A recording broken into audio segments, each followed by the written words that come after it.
quand on court en montagne, on fait du trail, quoi. Et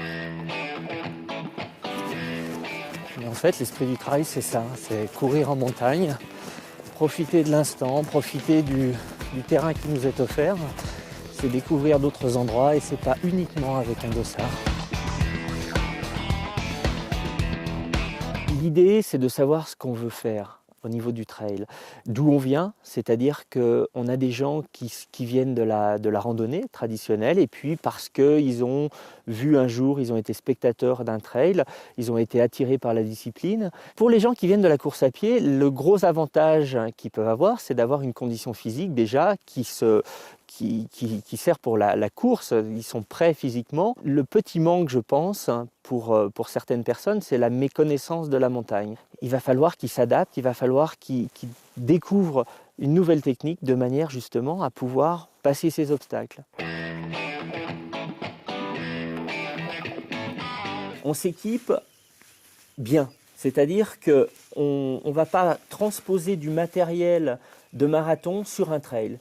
On va s'adapter encore une fois au terrain, c'est-à-dire que les chaussures de running vont être adaptées au terrain.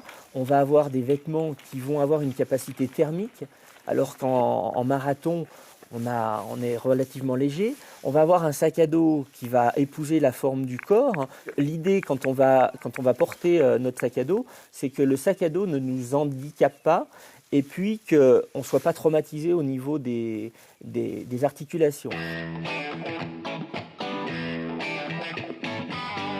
Progresser, c'est quoi? Progresser, c'est sortir de sa zone de confort. À partir du moment où on désire faire un trail, il va falloir de toute façon progresser d'un point de vue technique. Et là, on va être obligé de passer sur des chemins de traverse, que ce soit à la campagne ou à la montagne. On va être obligé d'aller sur des terrains qui soient un petit peu moins aseptisés, d'apprendre à courir sur des pierres, d'apprendre à courir en pente, que ce soit à la montée ou à la descente, et d'adapter un petit peu sa technique de course à ce genre de terrain.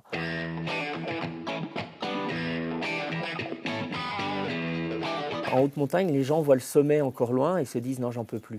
En fait, c'est pas « je n'en peux plus à l'instant présent », c'est « je ne me vois pas faire encore tout ce dénivelé ». Ou alors, en trail, je ne me vois pas encore faire tous ces kilomètres. Je leur dis « mais est-ce que le pas que tu es en train de faire est dur ?»« Ben non, ça va. » « Et celui que tu fais maintenant ?»« Ben non, ça va. »« Et si on en refait 3 ?»« Ben non, ça va aller. » Eh ben, on va continuer et puis on va gérer en fonction.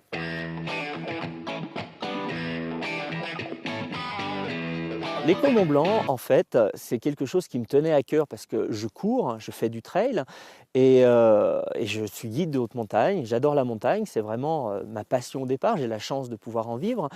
Et puis, j'ai voulu conjuguer les deux. Pourquoi ne pas relever un challenge tout en mariant en fait la tradition montagnarde, c'est-à-dire de partir d'un fond de vallée, de faire un sommet et de revenir dans le fond de vallée par nos propres moyens, en y ajoutant quelque chose qui est dans l'air du temps, qui est le trail. Et puis, ça rajoute un petit challenge supplémentaire. L'objectif, c'est de le faire en moins de 24 heures. L'idée, c'est de faire le Mont Blanc autrement, tout en se faisant plaisir et en allant chercher ce petit challenge supplémentaire.